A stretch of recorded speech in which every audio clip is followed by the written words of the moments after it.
Mana bu rasmda nemis bolasi keraksiz markalar bilan bir o'yin o'ynamoqda. Bunga lekin nima aslida sabab bo'lgan va buning natijasida nima yuz bergan? Germaniyada 1920-yillarda giperinflyatsiya Birinchi jahon urushi va uning moliyaviy oqibatlari natijasida yuzaga keldi. Urushdan keyin Germaniya 1919-yilda Versal shartnomasi bo'yicha katta qarzlar to'lashga majbur bo'ldi. Bu esa pul bosishni boshlashga olib keldi. 1923-yilga kelib, Germaniya pulni ko'paytirish orqali qarzlarni qoplashga harakat qildi.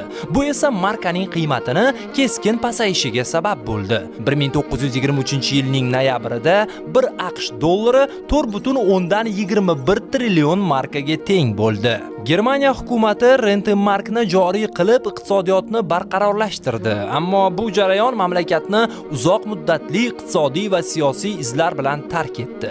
Inqiroz va inflyatsiya siyosiy beqarorlikni keltirib chiqardi va 30-yillarda natsistlar partiyasining kuchayishiga sabab bo'ldi.